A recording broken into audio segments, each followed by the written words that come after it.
पिता, पुत्र और पवित्र आत्मा के नाम पर आमीन।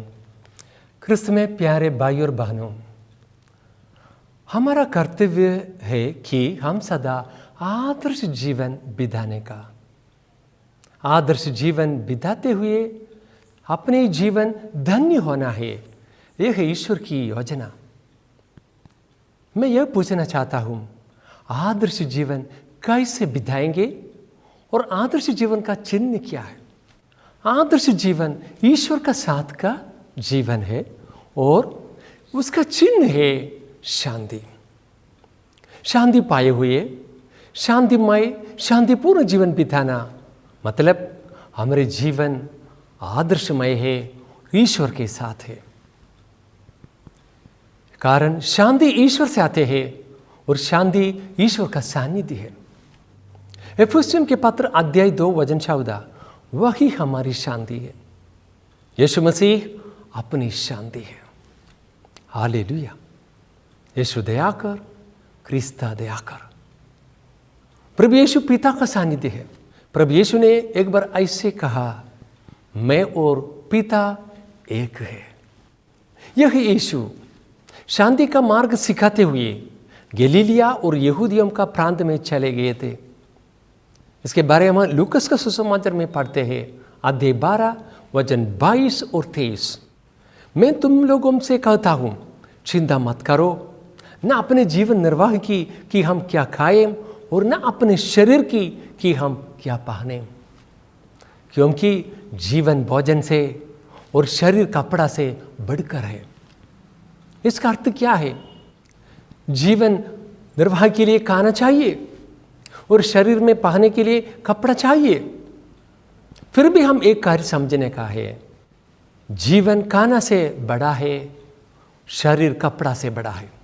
अर्थ यह है कि इतने बड़े दान दिया ईश्वर, खाना और कपड़ा देते नहीं क्या? जरूर देगा। इसका नाम है विश्वास। बड़ा दान दिया ईश्वर, छोटे दान भी दिएगा। मैं चिंता ना करूं, कारण उसको सब कुछ कर सकते हैं। विश्वास करते हुए हम शांति पाना, यह है ईश्वर की योजना। यीशु इसके बारे में अपने प्यारे शिष्यों को अंतिम भोजन के समय सिखाकर कहा, तुम्हारे जी घबराए नहीं, ईश्वर में विश्वास करो और मुझ में भी विश्वास करो। ईश्वर हमारा पिता है। इसके बारे में मैं कहना चाहता हूं, तुम्हारे बीच में कौन माता पिता है अपने नन्हे मुन्ने बच्चा खेलने के समय गिर गया तो तुरंत जाकर उसको संभालते नहीं? हम साधारण लोग ऐसा करता है तो ईश्वर कितनी जल्दी आकर हमको संभालेगा, जरूर संभालेगा। विश्वास करने का है। ये विश्वास है क्या? प्रभु का पालन पोषण आएगा, प्रभु की रक्षा की शक्ति आएगा और हमको संभालेगा। इसके बारे में इस शास्त्र ग्रंथ अध्याय 49 वचन 15 में लिखा हुआ है, क्या स्त्री अपना दूध मुहा बच्चा बुला सकती है? क्या वह अपनी गोद के पुत्र पर तरस नहीं खाएगी? यदि वह बुला भी दे तो भी मैं तुम्हें कभी नहीं बुलाऊंगा। देखिए, एक माँ को अपने पुत्र को छोड़ कर सकते क्या? अपने नन्हे मुन्ने बच्चा को छोड़ कर सकते क्या? नहीं, कदाचित छोड़ दे, फिर भी मैं तुम्हें नहीं छोड़ूंगा। हालेलुया। इतना प्रेम है ईश्वर का। माँ बाप से अधिक ईश्वर हमको प्रेम करते हैं। हालेलुया। स्तोत्र ग्रंथ अध्याय 27 वचन 10 में दावीद इसके बारे में गीत गाते हैं, मेरे माता पिता भले ही मुझे छोड़ दे, प्रभु मुझे अपनाएगा। जी हाँ,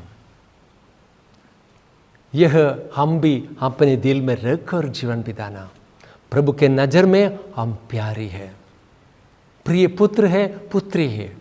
जरूर वो अपने को संभालेगा, रक्षा प्रदान करेगा। और 16 वचन में देखिए, प्रभु कहते हैं, मैंने तुम्हें अपने हथेलियों पर अंकित किया है, तुम्हारी चार दीवारी निरंतर मेरी आंखों के सामने है।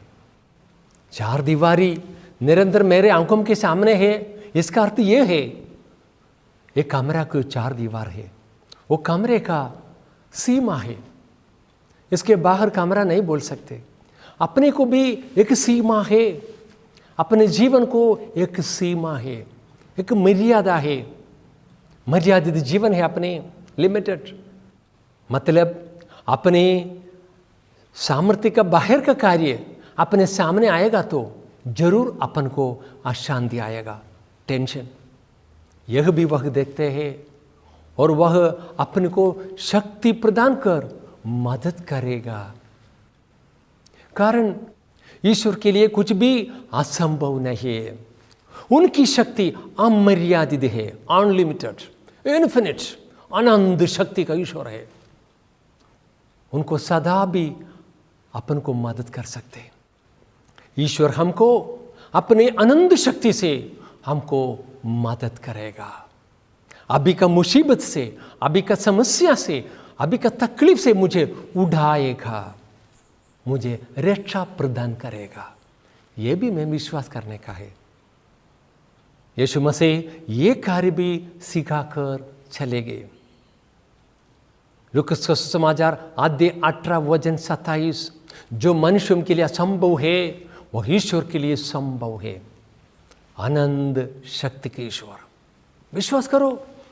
विश्वास करने लोगों को ईश्वर से मदद आते हैं। इतिहास के ग्रंथ में इसके बारे में लिखा हुआ है, अध्याय 41 वचन 10, डरो मत, मैं तुम्हारे साथ हूं। चिंता मत करो, मैं तुम्हारा ईश्वर हूं। मैं तुम्हें शक्ति प्रदान कर तुम्हारी सहायता करूंगा। मैं अपने विजयी दाहिने हाथ से तुम्हें संभालूंगा। देखिए, साथ है, डरने का कुछ नहीं है। वह ईश्वर है, हमारा पिता है और शक्ति प्रदान करने वाला है, सहायता करने वाला है और विजयी दाहिने हाथ से संभालने वाला है। शक्ति के बारे में मैंने कहा, अनंत शक्ति का ईश्वर सहायता करेगा, कारण उनका प्रेम भी अनंत है। प्रेम भी अनंत प्रेम है, इसलिए उनको सहायता करने की इच्छा है और सहायता करते हैं। प्रेम है तो हम अपने मित्रों को, अपने परिवार के लोगों को, अपने बच्चों को, अपने माता पिता को सहायता करेंगे। वैसे प्रेम के अनुसार ईश्वर हमको सहायता करेगा और आशीर्वाद देगा। और प्रभु कहते हैं, मैं अपने विजयी दाहिने हाथ से तुम्हें संभालूंगा। दाहिने का अर्थ क्या है? बाइबल का अनुसार दाहिने मतलब नीतिमान लोगों का बाजू है। दाहिने बाजू मतलब नीतिमान लोगों का बाजू है। मतलब मैं तुम्हें नीतिमान बनाकर दोषी न ठहरूंगा, पाप मुक्ति दूंगा और नीतिमान बनाकर तुम्हें संभालूंगा। हालेलुया। यह है प्रेम। कितने प्रेम है प्रभु का। क्यों डरना है? क्या अशांति है? अपने प्रथम कर्तव्य है विश्वास करना, ईश्वर में विश्वास करना और ईश्वर ने भेजा पुत्र में विश्वास करना हमारा कर्तव्य है। इस द्वारा अपने मन दिल शांति से भर जाएगा। वह जीवन है आदर्श जीवन, वह जीवन है धन्य जीवन। हालेलुया। प्रभु की स्तुति हो पिता, पुत्र, पवित्र आत्मा के नाम पर।